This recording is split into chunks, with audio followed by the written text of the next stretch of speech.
ਆਪਣੇ ਘਰ ਪਰਦੇਸੀਆਂ ਵਾਂਗੂ ਪਰਤਣ ਦਾ ਅਹਿਸਾਸ ਕਿਉਂ ਹੈ।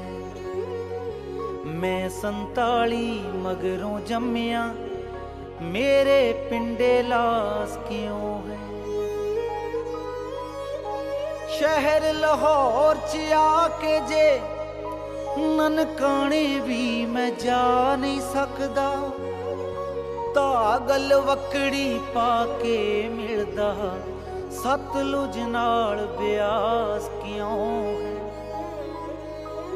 ਇੱਕੋ ਫਾਂਸੀ ਇੱਕੋ ਗੋਲੀ, ਰਹਿਮਤ ਅਲੀ ਸਰਾਬਾ ਬਿਸਮਿਲ।